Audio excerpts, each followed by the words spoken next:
Hey, fellow CBGM members, GM Blink here, ready for round two recap of the NCAA tournament. Just got home, cracking open a cold beverage here, and just about to dive into the round two updates. We are in the Sweet 16 now, guys. And I know my first round recap was pretty long, but I hope you guys did take the time to watch a little bit of it. Now we're in the Sweet 16, and I've logged into one of my other teams who did not make the tournament. So same as last night, I don't know the results yet. Like I said, I just got home, just got all comfy here and grabbed a cold beer and ready to take on the results here. See what's going on. Sweet 16. Hopefully, we see some maybe a few upsets tonight. I know last night was very disappointing in terms of upsets. If you're a fan of the upsets, that wasn't happening last night. So hopefully tonight we see some big results.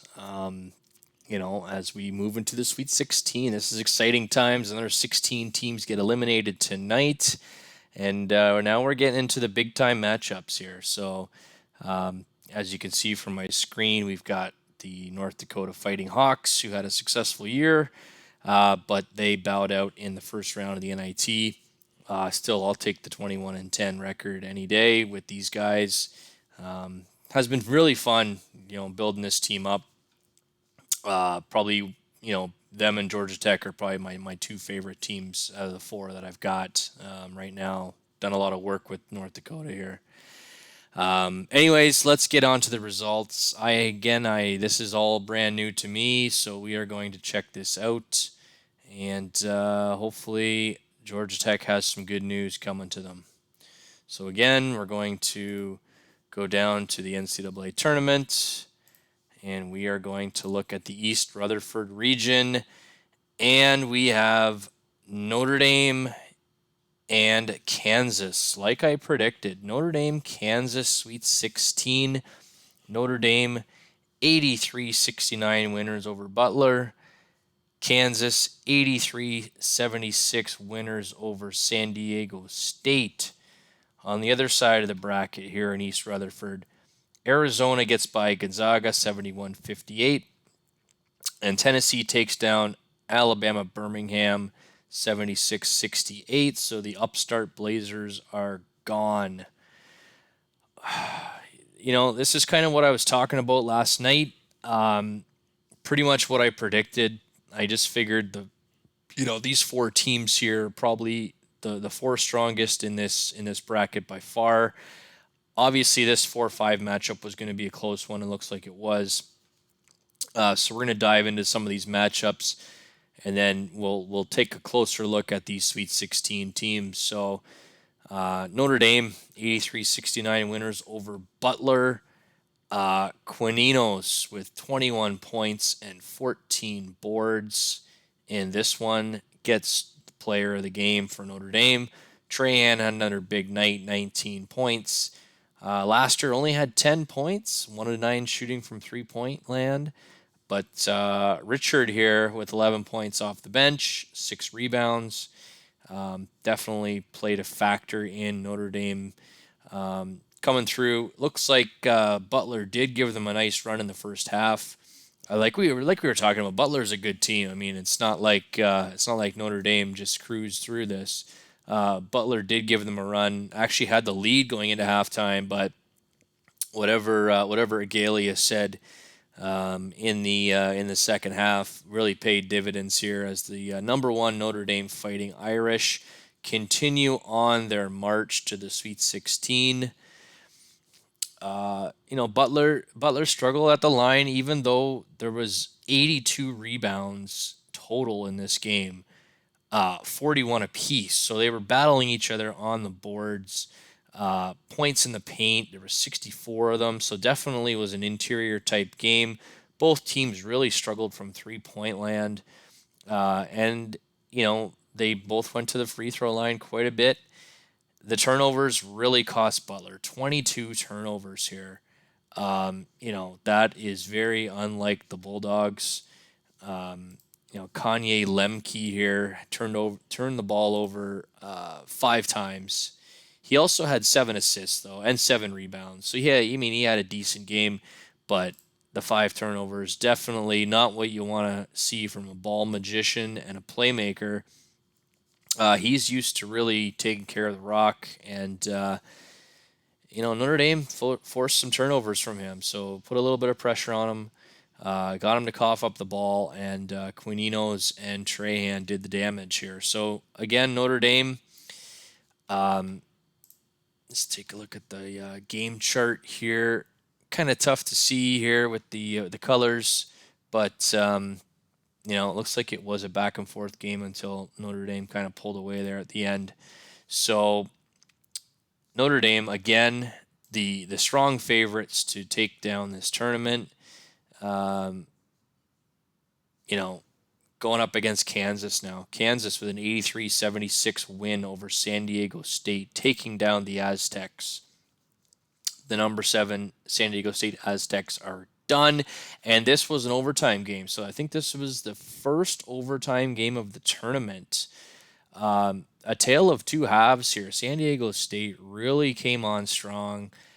37-23 in the first half. Got off to a big lead, but then Kansas and Zubnik, whatever Zubnik said to the team at halftime, really paid off because Kansas puts up 50 points in the second half, another 10 in overtime, taking down the Aztecs 83-76. Mikel George plays 40 minutes in this one. Just an Iron Man, very durable player. Only had 14 points though in those 40 minutes. Gladu had 13. Morrissey contributed with 15 in a losing effort. And, Aaron Coates, player of the game for Kansas. Kansas also got 16 points out of Evandro Guasco. And Lubicic put in 10 points with 15 rebounds. Evans with a double-double. So, both these guys had double-doubles. But Coates was the player of the game. Look at this. He had 15 points, 5 assists, 7 rebounds, 2 steals, 2 blocks. Did a little bit of everything. And unsung hero of the game was definitely David Marsh, a 1.5-star player. A guy that averaged 3 points during the season and 2.1 rebounds. He comes in here. In 8 minutes of action, he puts up 12 points, 5 of 6 shooting from the field, with 3 rebounds. So that was huge. That was the difference. That was a difference maker here. David Marsh, unsung hero for Kansas. Looking at the ratings here, not much to look at. So we'll have to see if what kind of he's a walk on. So this is an unsung performance for sure. But he did play well in his minutes. He only averaged 5.8 minutes per game, put up 3 points, solid shooting stats, hits his free throws. Marsh, the center, comes through for Kansas. So, looking at the stats here quickly, turnovers were pretty even. The rebounds went to Kansas, 51 rebounds to 40 for San Diego State. The free throws really did in the Aztecs. 18 of 36 from free throw. If they had hit, on 75% of that, they would have won the game. Max Metcalf here? Max Metcalf, 12 rating on free throws. He's a great player. Look at his stats here. He's definitely a guy that has raked in the awards, Mountain West Conference. Then he gets an All-American team. So he's been a dominant player in the Mountain West Conference. But when he comes to a big game like this, only puts up 7 points, 14 rebounds. He did have 7 blocks though. But 1 of 7 shooting from free throw. That is dreadful. Mikal George was 2 of 7. That's not going to get it done, and the Aztecs suffer because of that. 18 of 36 from free throw. Both teams really didn't shoot all that well. 36.5% versus 37.9. But Kansas prevails. So now Kansas is now up against Notre Dame. See if the Jayhawks can put up any kind of fight here. I mean, Notre Dame has cruised through their first 2 games. Obviously, got a bit of a battle in the first half with Butler, but then came through. Kansas will pose a challenge to Notre Dame. I just don't know what kind of roadblock they're going to put up. If they can get performances from Marsh off the bench again, that's going to be huge. And, Aaron Coates leading the way. Arizona takes down Gonzaga in a battle, or not a battle of Pac-12. Sorry, Gonzaga's not in the Pac-12. What am I thinking? Arizona takes down Gonzaga 71-58. LaShawn Neal with another big game, 24 points, 10 rebounds. So let's take a look at Mr. Neal in the postseason. He has put up 19 points, 7.5 rebounds per game, leading the Wildcats here. The junior forward coming back for a possible senior season. Again, I'll have to check on that email to see, but All-American second team in 2027. Definitely one of the leaders on the team, along with Dontonio Johnson, who puts up a double-double. Too much for the number 24 Gonzaga Bulldogs to handle. Ramos did have 18 points. We talked about him last night. Bruno Ramos, the Brazilian guard, had another big game for Gonzaga, so he showed up in the postseason here. He 21.5 points in 2 games, nothing to sneeze at for sure, but it just wasn't enough. Gonzaga really disappeared in the second half. They blew this game, up by 14 at halftime against the Wildcats, and then Money Trustee. We're seeing a theme here, guys, of second half swings. I don't know what's being said during the second half or during halftime, but Money Trustee definitely fired up the boys, and Neal and Johnson were listening. Unsung hero of the game goes to Mr. Glenn Williams from Australia, coming off the bench. He is a former Kansas City Kangaroo. For those familiar with the CBGM, Kansas City is doing an all Aussie team, but has lost Mr. Williams to Arizona in the transfer portal. 10 points for Williams. Had a great game for 17 minutes. Definitely productive. And Gonzaga had it. They had it, and they blew it. 43-16 in the second half, getting outscored. That is unacceptable. You want to be a big-time program, you definitely need to avoid that. Arizona, kudos to Arizona, though. I mean, they came out firing here. A lot of it was done interior, and a lot of it was done free throws. 22 free throw points versus 9 for Gonzaga. That's a 13-point difference, which was exactly what the difference was in the game. So it did come down to free throws. Rebounds were similar. 25 turnovers by the Bulldogs. That's not going to get it done, especially against a team like Arizona. And Robinson here looked like he struggled. He had 6 assists, which is great. 8 rebounds, which is fine. I mean, great. 32 minutes. But he had 7 turnovers, only 2 points. Not what you want to see from your guard, Jarrett Robinson. The transfer from Southern goes to Gonzaga. Not a very good team relationship here. He may be done with Gonzaga, and Gonzaga may be done with him. You definitely want to see a stronger performance out of your starting guard than that.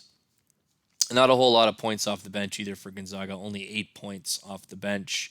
So they didn't get a whole lot of production. Too many turnovers and too many fouls did them in.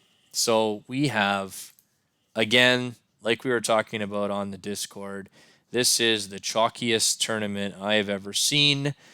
So much for all these upsets that I've been, hoping for, at least in the East Rutherford region. Pretty much chalk. Notre Dame, Kansas, Arizona, Tennessee, the 4 best teams going at it. Joe Miller. Let's go take a look at Mr. Miller and see what he did against Alabama Birmingham. And this guy is just an animal. 28 points, 15 rebounds. I mean, can anyone stop this guy? This guy is a freshman center, 6'9", 277. He is just crushing teams.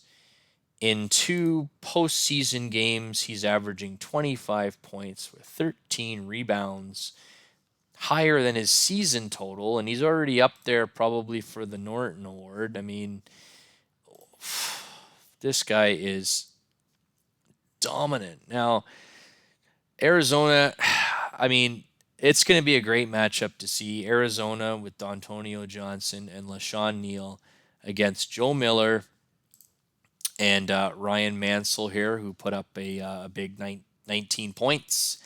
As you can see, Tennessee is riding a short bench. They're only having an 8-man rotation, which could hurt them or it could help them, depending on how you want to look at it. I mean, these are clearly their 8 best players. They've identified them, and they are going with them for sure. It's just a matter of whether these guys get it done or not. Obviously, the offense is running through Miller. 29 shots compared to the next highest was Mansell with 8. Just feed this guy the ball down low. Looks like they're running a motion, a Princeton, and a triangle. So it looks like they got 3 offenses going. So they've got a lot of differentiation going on in the offenses. But Joe Miller is the most dominant player that I've seen in East Rutherford. So UAB, the upstart Blazers, got another fine performance from Cordell Davenport. Really been impressed with Mr. Davenport here. In 2 games in the tournament, he averages 20 points.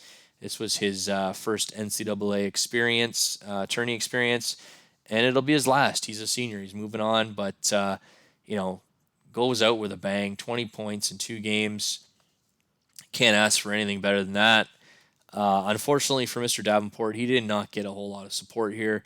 Tennessee seemingly shut them down, held them, contained them to under 10 points for each of these guys. I know Aiello had a big game last night, but tonight he was only held to 9 points. So Miller did the damage.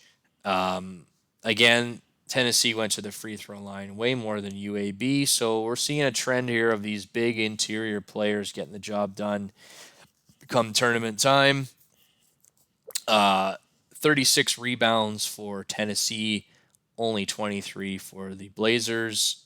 And that's it. I mean, Tennessee, again, shoots the ball well, and they get the job done. They will be up tough against Arizona, though. That's going to be a great matchup. Arizona, Tennessee, Notre Dame, Kansas. Yeah, I don't know. No, I'm thinking Notre Dame. I'm thinking Notre Dame, Tennessee, just because of how dominant Joe Miller's been. But it could be Notre Dame, Arizona. I really think Kansas may have met their match here in Notre Dame. I don't see. I mean, Notre Dame is so tough to beat. I don't know if anybody's going to be able to stop them. Going to the Detroit region, again, where my Georgia Tech Yellow Jackets are. Again, I'm nervous. Can we get the job done? Can we get to the Sweet 16? Or are we going to suffer another disappointment in the tournament? to Oklahoma State. And Georgia Tech gets it done. 89-78 winners over Oklahoma State. We will dive into that game, but again, this is just chalk, fans. 87-67. Creighton shuts me up. Says, take that, Blink. Creighton is sick of my trash talk, sick of me disrespecting them, and they trounce St. Bonaventure by 20, 87-67. They will take on the Louisville Cardinals in the Sweet 16. That is going to be one hell of a match. Louisville beats St. Mary's 77-67. So much for my St. Bonaventure, St. Mary's prediction. The game just took that and laughed me off the court. Creighton and Louisville, the two powerhouse teams over the last few CBGM years, going at it in the Sweet 16. Can anyone stop Maryland? Maryland with another big win, 93-66 over Illinois, just trouncing them. Maryland and Georgia Tech are going to do battle in Detroit. These are four huge programs going at it. I mean, Maryland's looked very impressive. Creighton has looked very impressive. They have to be favored in both of these matchups. All four of these teams have looked really good. The national champion, or a national finalist may come from this region. It's just, these are four strong teams. Let's dive into it a little bit here. Creighton, 87-67 over St. Bonaventure. Altman, the big-time scorer from St. Bonaventure, who put up, 28 points against Florida in the first round? 28 points. He was held in check. He only had 6 points, which was one of his lowest of the season. 2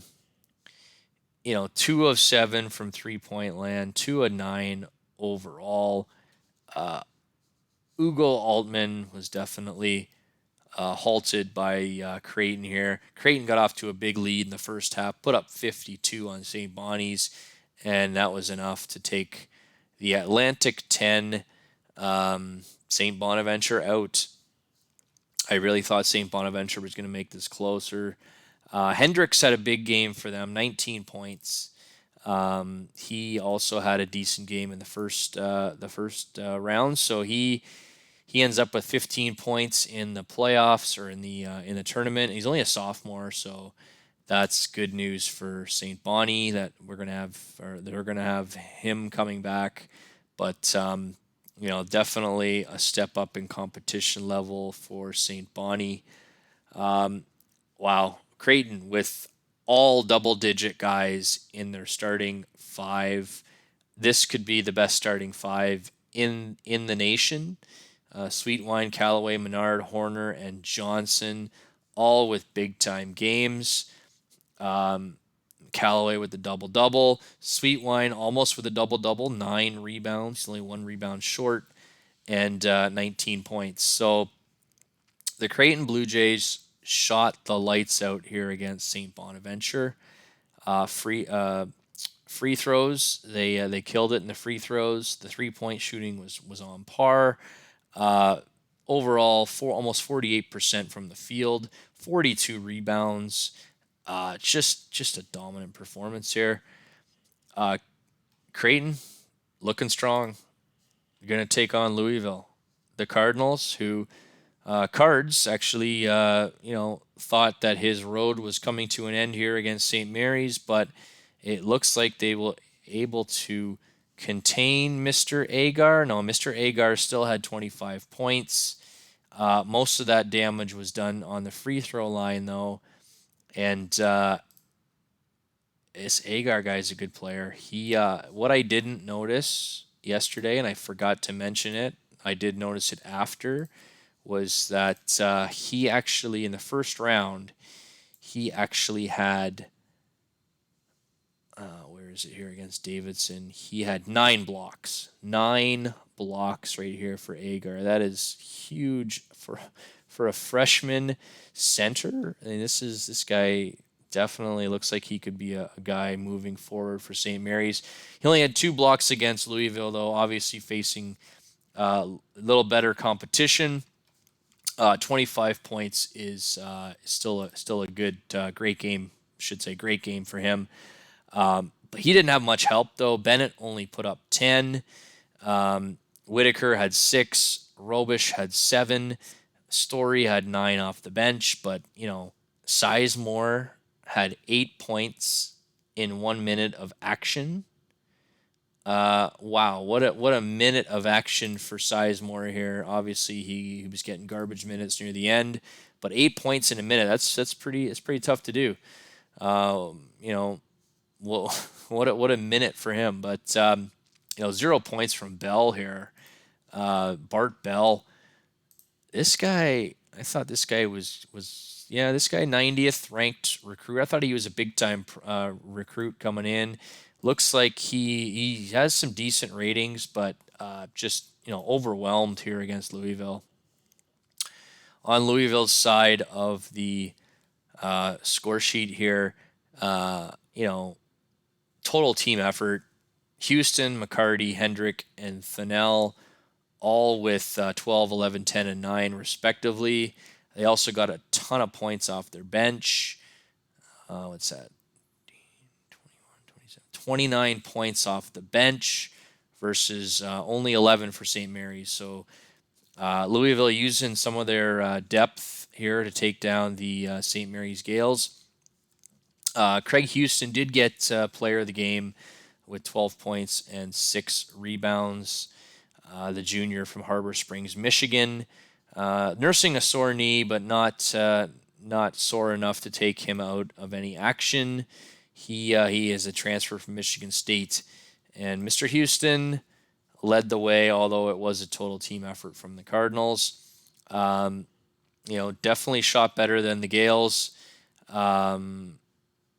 Actually, no, it's pretty close. Looking at it here, it was actually closer than originally thought.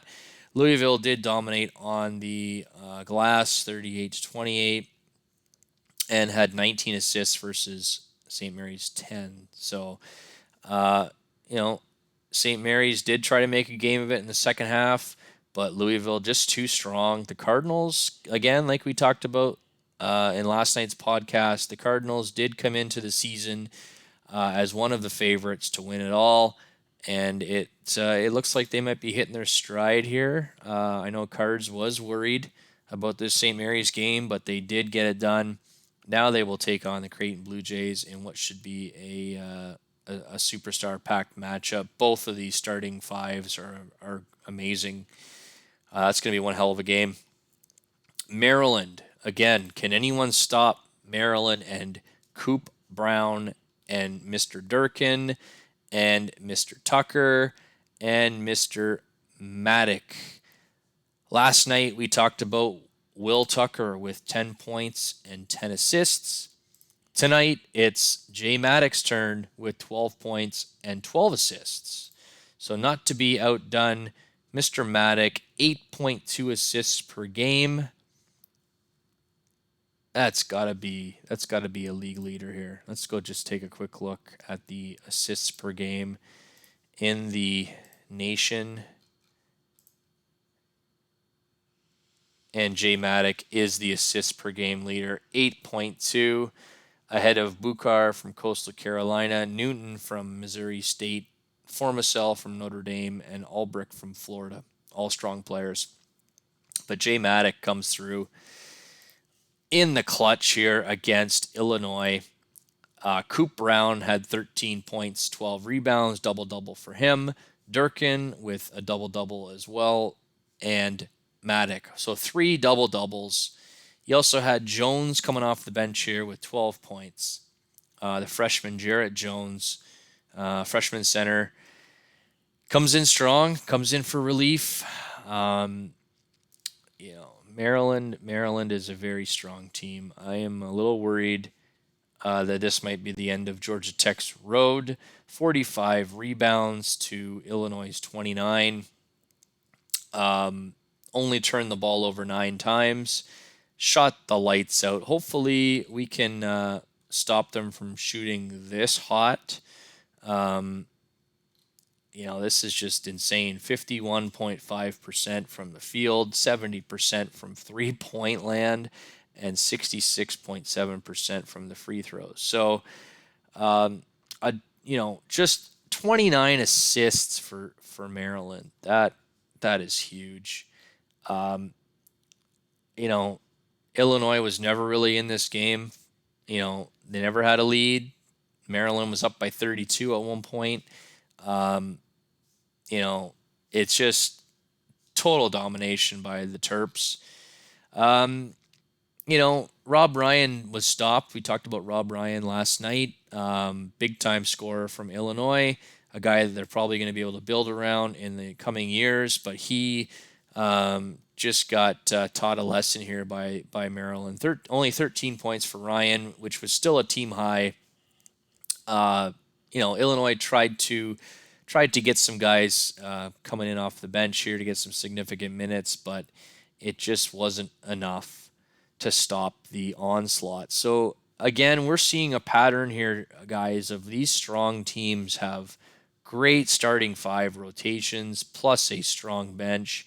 This is the year of the chalk, and again, an expected result.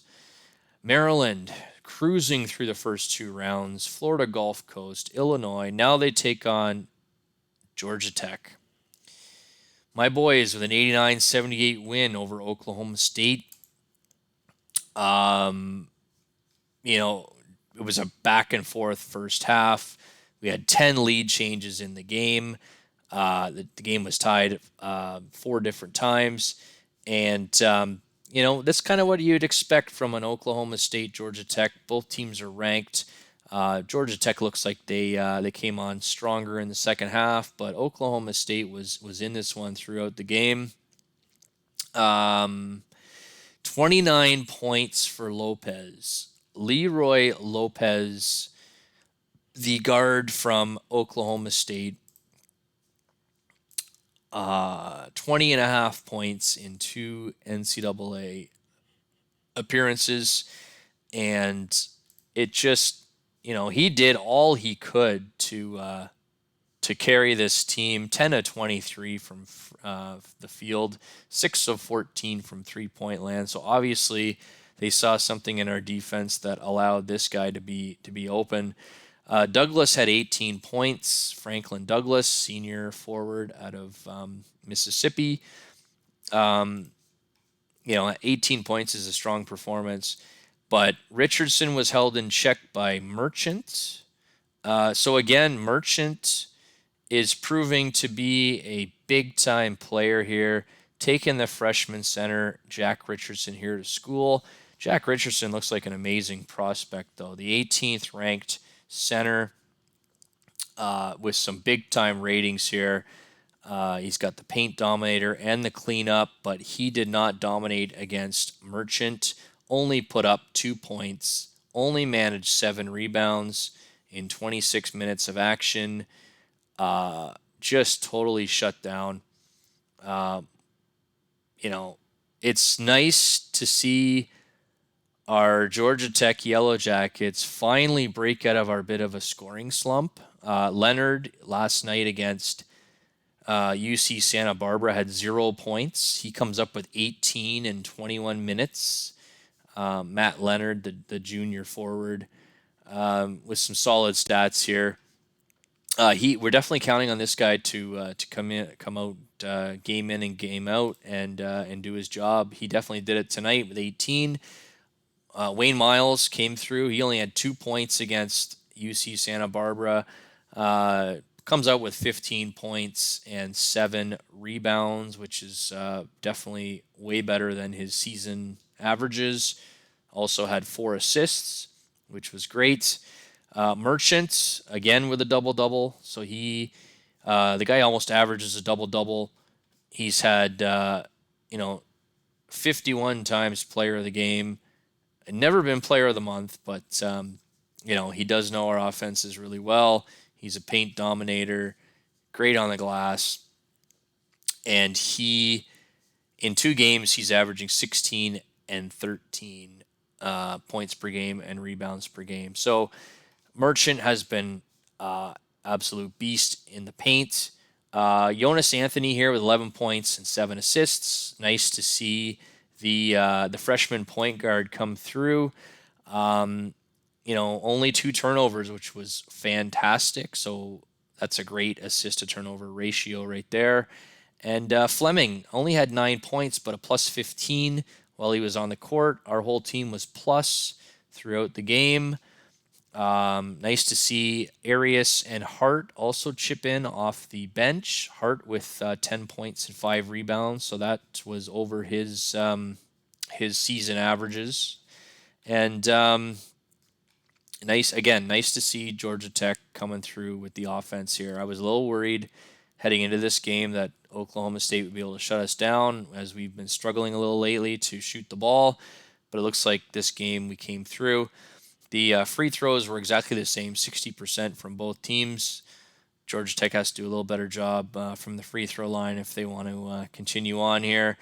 31% from 3-point is not anything to write home about. But we did have 9 3-pointers. Oklahoma State lived and died by the 3 here, 15 of 32. And they shot poorly from the field, but 3-point land, they were actually pretty good. 14 turnovers against 12, so that's not a huge discrepancy there. But the Yellow Jackets are able to withstand Lopez and Douglas. Milton Hallbauer here, we talked about him last night having a huge game in the first round. He was held in check, which was a good thing. We were worried about what he could do off the bench, but it looks like the magic wore off here. Only 6 points in 11 minutes. So the Yellow Jackets are through now to face one of their toughest tests of the season against Maryland. Now, the Georgia Tech is an ACC team. We've played a lot of tough teams this year. We've played Syracuse, played Notre Dame, played Louisville. 2 ACC teams here on this side of the bracket with a Big East team and a Big Ten team. So the power conference is really strutting their stuff here in Detroit. These are both going to be slobber knocker of games. Don't even know who to predict. Maryland obviously going to be tough to beat. Creighton going to be tough to beat. Louisville and Georgia Tech might be the end of the road for them. If everything is going chalk in this tournament, then it will be a Creighton-Maryland regional final. We'll see what happens here. Atlanta region. Are we going to see another 1, 2, 3, 4 here? No. Wow. We have our first major upset of the tournament. Really a major upset. LaSalle takes down Oregon in the second round. The Ducks are gone. We talked about last night how the Ducks had to rebound from a lackluster performance against Furman in the first round. We thought they could get it done against LaSalle. Turns out they laid another lame duck performance in the second round, and the Ducks, who were ranked number 5 in the nation, are done. The Explorers take them down. Alexander with 15 points. John Alexander, a freshman forward for the LaSalle Explorers. Great on free throws, great athleticism, okay in everything else. Ball handling obviously pretty weak, but he puts up a big game. Wendell Wakefield. These are names that we have to start learning now, guys. LaSalle, with mad respect here from myself as well as the rest of the CBGM, knew they were a good team, and they proved it tonight, taking down the Killer Bees. Harper with 10 points. We talked about Harper last night. Derek Harper, the senior guard out of Erie, Pennsylvania for LaSalle. Another decent game for him. Definitely got it done. The Killer Bees did put up their numbers. Beauregard with 19 and 7, Burgess with a double double, 16 and 11. But it 3 of 14 from 3-point land is not going to get it done, even though they out rebounded the Explorers 40-29. Uncharacteristic, like 23 turnovers by Oregon. Just could not hang on to the ball. 6 turnovers by Cook off the bench in 13 minutes. David Cook, not a very good game out of him. 1.1 turnover per game in 14 minutes during the regular season, and he coughs up the ball 6 times in 13 minutes.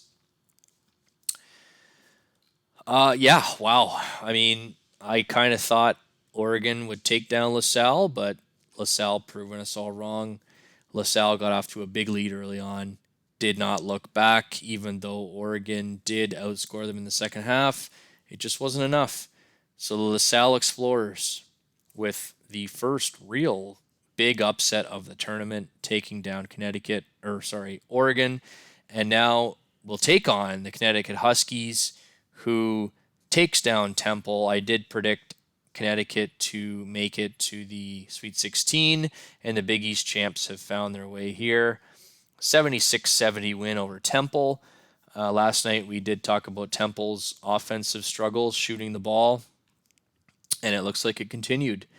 Only 39% from the field, 30.4% from three, and even though they did hit most of the free throws, just was not enough to take down the red hot Huskies here. Merritt Crooks, we did click on him last night. Merritt Crooks is a freshman guard. He is a great player for the Huskies. Does a little bit of everything, even though his stats don't blow you away. He is definitely one of the leaders on the team. He puts up 22 points. Legans was only held at 2 points, but Ilver with 14 rebounds, Carey with 15 points, Billingsley with 10 points off the bench, Dench with 7 points off the bench, Diamond with 7 points off the bench, 28 points off the bench for Connecticut versus 9, 14, 18 for Temple. So, I mean, it was a close game throughout. I mean, 33 lead changes, 12 times it was tied. So Temple gave them a good run. But in the end, Temple's shooting just let them down again. And Connecticut moves on. Just want to check on this Ilver. I mean, 14 rebounds, 100 on defensive rebounding, only 10 on offensive rebounding, which is strange. Check his postseason out. So he's actually 9 points per game and 10 rebounds, 10.5 rebounds per game. So Ilver definitely playing above what he did during the season. The senior taking a step up here in the tournament. So Connecticut moves on. They are red hot. These Connecticut Huskies. They will now have a great chance to go into the regional final if they can take down LaSalle. But LaSalle, I mean, they've had 2 convincing wins now. LaSalle is dangerous. This could be a 9 seed going into the regional final here. On the other side of the bracket, Syracuse continues to look like a true title contender. 79-58 shellacking of Alabama. Mannheimer with player of the game. No surprise there. Like we talked about, Mannheimer is one of the best players in the country. 19 points, 10 rebounds. Maloney had 10 points, 14 rebounds. Downs with 14 points. McLean with 15. Billett with 12. So again, the starting 5 on these teams getting the job done. You're seeing it from Maryland. You're seeing it from Georgia Tech. You're seeing it from Syracuse. You're seeing it from Creighton, from Louisville. It's a common theme here. Syracuse bench really didn't do much, only 9 points, but they had the lead throughout the game, only 2 lead changes. Bama had only a 2-point lead, so Syracuse was in charge throughout this game. out-rebounded the Crimson Tide 39-26. 19 turnovers from Alabama did them in, and the poor shooting again from the Crimson Tide. Aaron Rodgers here, he is a one of the best players in the SEC. He was held in check by the Syracuse Orange. Rodgers on 5 of 16 shooting only put up 5 rebounds and 10 points, which is definitely below his season averages.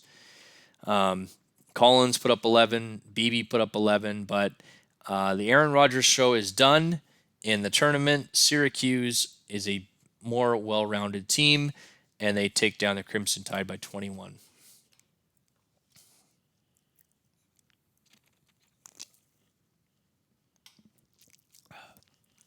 Michigan. Now, again, both these teams I had predicted losing in the first round. I was hoping Nevada could maybe pull off an upset here, but Michigan proves me wrong again. Michigan, Big Ten team, takes down Nevada 77-68. Michigan's big performance was Kevin Carter, 18 points, 8 assists, 8 rebounds. Mr. Carter here, a junior guard from Pontiac, Illinois, the 26th ranked recruit back in 2025, showing his talent here this year. 13.5 points per game, runs the triangle offense, knows it well, and he had a dominant performance. He got help from Aguilar, who had 10 points, Brotherson with 12, Suker with 14, and Marquis Jackson, the freshman guard, had a big game off the bench for Michigan. He may have proved to be the difference here. 3 of 5 from three-point land, 6 of 10 shooting, and he definitely had a strong game off the bench. You definitely want to see that. That's encouraging to see from a freshman. Marquis Jackson, top 25 recruit last year. The ratings don't really show it yet, so he could be a guy that Michigan can build on for the next couple seasons if he sticks around. A little bit of a team relationship issue there, but we're not too worried about that in the tournament. We're more worried about the results. So, 5 guys with double-digit points. Nobody really dominated. It wasn't like a Joe Miller type performance, but Michigan with a total team effort here, getting the job done against Nevada. Arnie Van Winkle had another big game for Nevada. So this guy is he just played his last game as a Wolfpack, the senior center. Goes down with 17 points and 7 rebounds. So that's a pretty good finale for him. Marin, we talked about him last night. Marin was the big-time player in the first round for Nevada. He really got shut down here. 13 points, only 6 rebounds, 4 of 20 shooting from the field. I mean, just brick after brick. He was a bricklayer. Might be a job for him coming up, but we're just joking here for Colin Marin. I mean, he's obviously a good player, just had a bad game, and that's all it takes in this tournament. One bad game, and you will be done. Michigan with some decent stats here. Nothing really jumps out at me. 73 shots though does jump out. They obviously took a ton of shots versus Nevada's 61, so they controlled the play. 40 rebounds here to 37. So the stats were pretty close. It looked like Nevada was hanging in there, but I just don't think they ever really had control of the game. There were 12 lead changes in the game, and it did go back and forth throughout the game, but near the end here, Michigan did pull away. So Michigan will now try to slow down the Syracuse team that looks like it's the real deal. Syracuse has not been challenged so far in this tournament. Michigan is going to be in tough, I think. I know I keep picking against Michigan. They keep proving me wrong, but now they may have met their match here. Midnight may have struck on the Michigan Wolverines. I'm gonna I don't know, LaSalle, Connecticut, Syracuse, Michigan. Connecticut is one of the hottest teams in the country right now. LaSalle just took down Oregon, though. That's going to be a big time matchup. We'll see if LaSalle can handle the pressure in the Sweet 16. You get a few days off. Now we're really getting into the national spotlight. Can LaSalle get the job done? That is the big question. But the nation is definitely taking notice of the Explorers. And in our final region, the Oakland region, which was very hard to predict last night, we're going to see what happens here right now. And wow, here we go. Now we've got some upsets here. Arkansas takes down Baylor, so there's 2 number 1 seeds gone now. The Arkansas Razorbacks 62-53 win over Baylor. They will take on the Buffalo Bulls, who are for real fans. If you're not a believer of the Buffalo Bulls now, you should be. You really should be. This is a team that looks like it could maybe go to the regional final, the Elite Eight. Who would have thought that at the beginning of the year? They take down a strong Duke team by 20. I mean, it wasn't even close here, 75-55. Very surprising, but Buffalo just proven that they're a good team, showing the nation like LaSalle, like Arkansas here. I mean, this Arkansas Buffalo. No one would have expected this out of this group. I mean, you kind of figure it's going to be Baylor and Duke, out of this group. Looking at the teams, and it turns out to be Arkansas and Buffalo.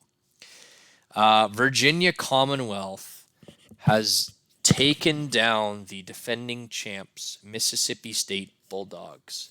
And not just taken them down, they have taken them down in impressive fashion, 85-59. Like, this game wasn't even close. The VCU Rams are showing the nation here, showing the rest of the CBGM that they are for real. They were a Final Four team last year. I do believe I do want to check that. Pretty sure they were. I know they were Elite Eight. Did they get? Yeah, they were Final Four. So, Coach Max Amici here has them primed and ready for another big run. That's a huge confidence boost taking on the defending champs.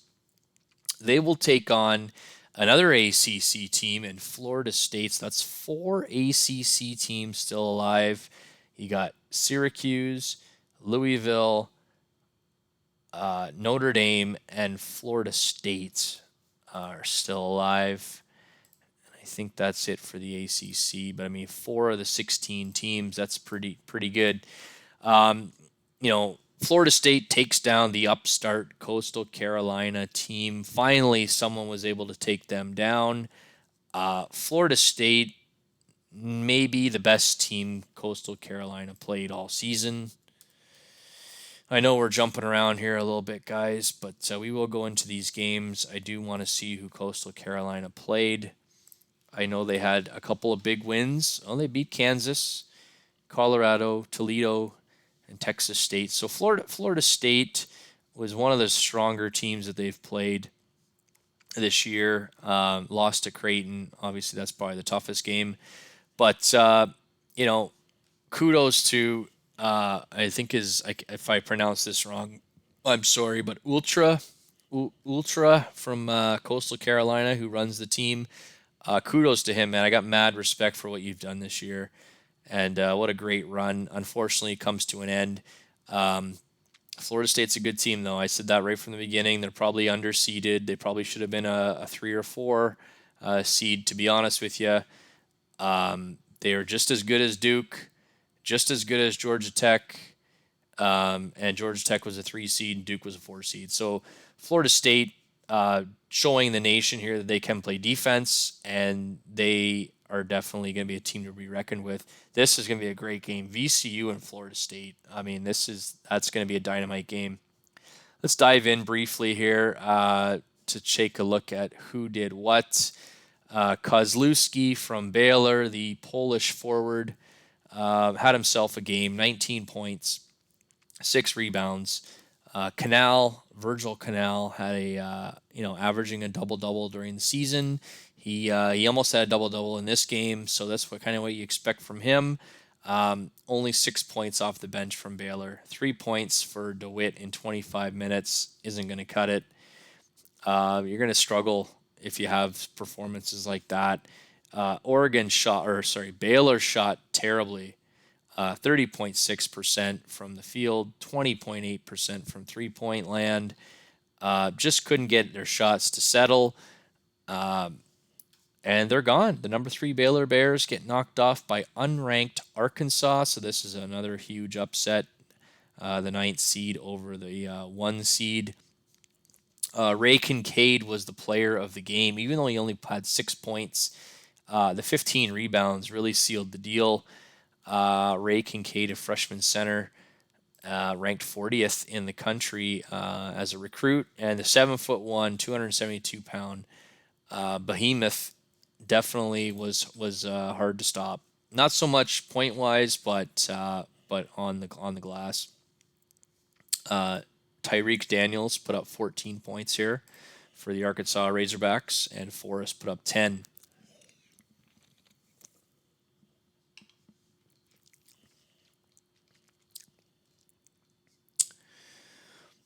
Arkansas obviously shot a lot better than Baylor did, and 43% versus 30.6, and they were more efficient. I mean, they only had 51 shots.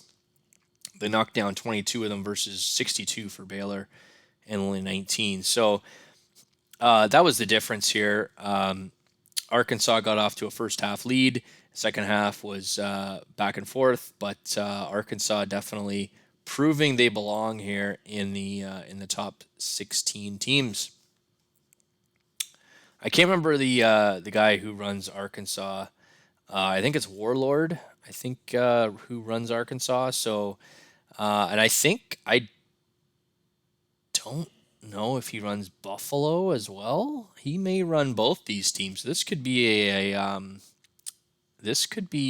conflict of interest here for Mr. Warlord. I'd have to double check on that, but I think he does run Buffalo. The impressive Buffalo Bulls, 18th in the nation. Some people were talking about these guys like they were a fluke. What are these guys doing in the top 25? Haven't really played top level competition.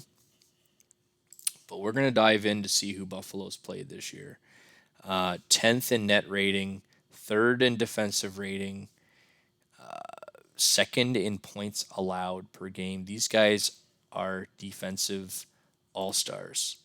Heading into the tournament, they only had 3 quad 1 wins against Ohio, and they beat Toledo twice.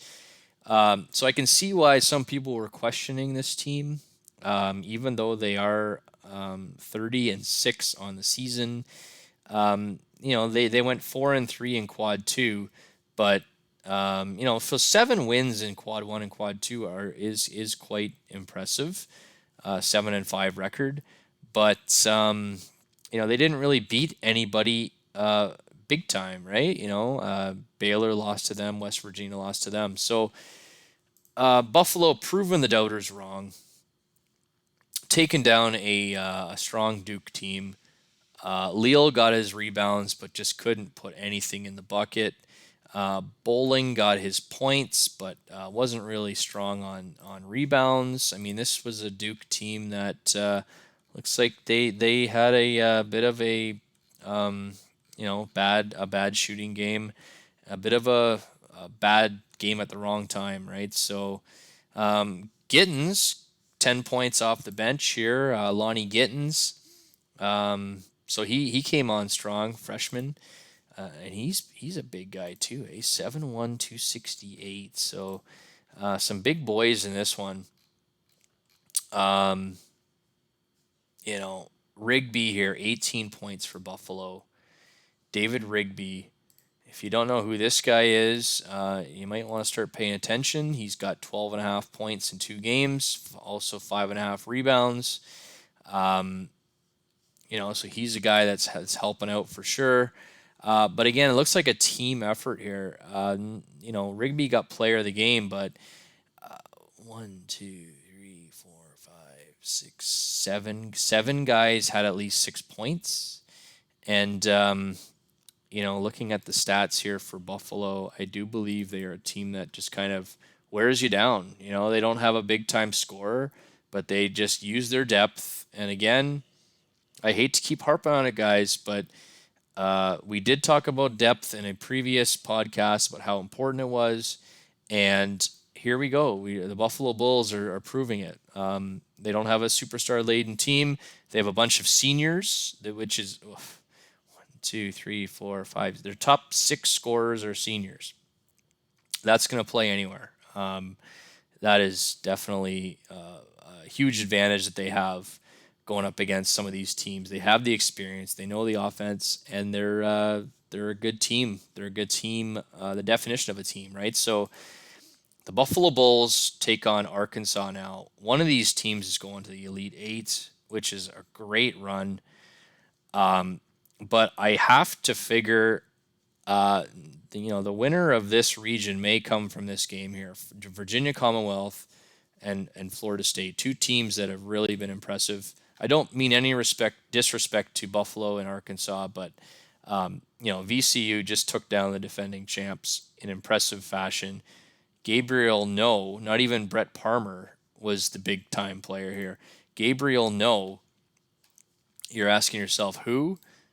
Gabriel No, the 250th ranked recruit way back in 2024, proving his worth here. He doesn't have any badges, but he just put up a big time game. 23 points, 10 rebounds, leading the Rams. Ferris also had 20 points, Mike Ferris. And Palmer only had 10 points and 7 assists, also 5 rebounds, which were, a little bit, points-wise was below what he usually does. But, 7 assists and 5 rebounds is definitely nothing to sneeze at. So they also got a great performance here. Unsung hero of the game goes to Jonathan Johnson, the freshman guard, only averaging 1.8 points per game during the season. He comes into the game in 10 minutes. He puts up 11 points. So great performance for him. Gabriel No and the Virginia Commonwealth Rams are going to the Sweet 16. They hit their free throws. Both teams great at the free throws here. VCU out-rebounded the Bulldogs. Only had 10 turnovers versus the Bulldogs 18. And the Bulldogs just didn't have it today. Got down early. Really couldn't do much in the second half against the Rams defense. Only put up 59 points. Randy Williams, 9 points during the season. He had 12. Sidney Rice was a guy they needed to step up, and he had a decent game, 15 and 8. Chico Finley, again, he has just played his last game as Mississippi State Bulldog. He only had 11 points and was a minus 24, minus 32 for Sidney Rice. Jaden Shepard only played 16 minutes. Looks like he got into some foul trouble. And the defending champs are done. Obviously, Doc Cody. Losing Doc Cody was a big loss to the team. And that definitely didn't help down the stretch when Mississippi State needed him most.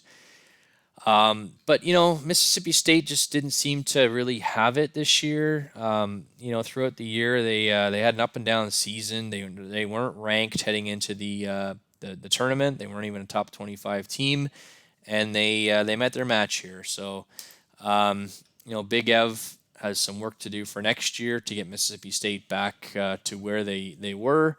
But Virginia Commonwealth is for real, guys. They are cruising. They could easily be an Elite Eight, possibly a Final Four team again. They just have the experience, and the players are coming through. Our last game to look at here, Florida State takes down the darlings of the CBGM, Coastal Carolina. Even though Coastal got up on them early, 30-24 at halftime. Usually Coastal puts teams away after they get up on them, but Florida State comes back with a big second half here, 41 points in the second half, and a 65-51 win over the Chanticleers. The player of the game, like we talked about, Boney Brown. Boney Brown. Again, if you don't know who this guy is, you should be paying attention because he is off to the pros, I'm sure, next year. But number 3 ranked recruit. We're familiar with him. He is from Georgia, which is our home state. We did try to get him. He ended up going to Florida State. Been a big time player for the Seminoles here. In 2 postseason games, he's averaging 20.5 points, 5.5 rebounds, and 5.5 assists. It doesn't get much better than that. 14 rebounds for Otis Gibbons. Only gets 6.1 rebounds during the season. He comes up with a big game with 14. And the Florida State Seminoles take down the Coastal Carolina Chanticleers. Coastal Carolina just did not have it today. The 3-point shooting was dreadful, atrocious, terrible, horror awful, whatever you want to call it. 2 of 17 from 3-point land. Also did not hit their free throws, only 52%. So maybe the pressure of the tournament got to these guys. It's tough to tell what happened here. Only 12 assists. I think the first game they had something like 25 assists, and they turned the ball over 11 times, which I believe they didn't turn the ball over a whole lot in the first round. So, Coastal Carolina met their match. Florida State, ACC team, definitely a strong program. And, again, kudos to Coastal Carolina for a great season. But unfortunately, the Cinderella story ends in the second round. Florida State will now take on Virginia Commonwealth. So there you have it, guys. Again, East Rutherford region, pretty much chalk. Notre Dame, Kansas. Arizona, Tennessee is one hell of a matchup to watch. I can't wait to see the results out of that one. I think Notre Dame gets past Kansas. Kansas is a good team, but Notre Dame is on a different level. Detroit region is up for grabs here. Creighton and Louisville is going to be a great matchup. Maryland, Georgia Tech is going to be a great matchup. Can Georgia Tech slow down Maryland? I don't know. I don't know what the answer is there. I know we have a good team in Georgia Tech. I think we have what it takes to get to the Elite Eight, which was kind of our goal at the beginning of the season. Elite Eight, Final Four would be great. But we're running into a strong Maryland team here. This could be the end of the road for us. Creighton, Louisville, that one to me is a toss-up, but I could see either team winning this one. Again, you got Cards going up against the AI, so I kind of would tend to favor the human here. So maybe Louisville does pull off a bit of a mini upset, but I don't think that's an upset at all, considering the attention Louisville was getting preseason. This to me is one of the more interesting matchups in the Sweet 16. LaSalle and Connecticut. I think Connecticut's going to prove to be too strong though against LaSalle. Connecticut is again one of the hottest teams in the country. I think Connecticut makes it to the regional final against Syracuse. I don't see Syracuse being slowed down here. I think Syracuse is a Final Four team. Maybe I'm biased because I do play against them in the ACC, but I do think they're that good. They seem to have everything clicking on all cylinders, and I think they can get the job done against a Michigan team. And in the Oakland region, Arkansas, Buffalo. I think I'm going to go with Buffalo here. I really do. I think Buffalo is showing that they're for real.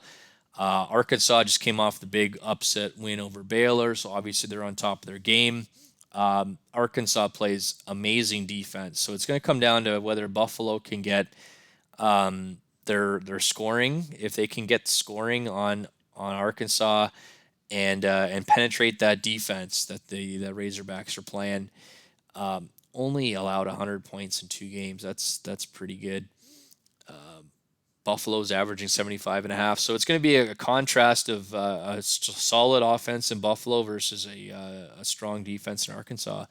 It's going to be a good battle. I think Buffalo takes that. And then Virginia, Commonwealth, Florida State.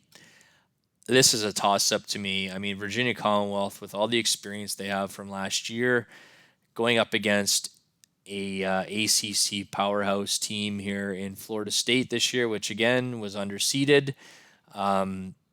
I think maybe the winner of this game will win the region. I don't know if Buffalo is a Final Four team. They are going to meet a very strong team, probably the strongest team they've faced all year. If they can get past Arkansas, they will face either Virginia Commonwealth or Florida State. I think that's going to be too much for Buffalo to handle. So there you have it, guys.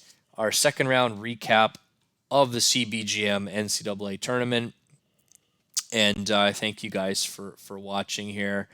Can't wait for the results for tomorrow night. And good luck to those remaining in the tournament. All right, we'll talk to you guys later.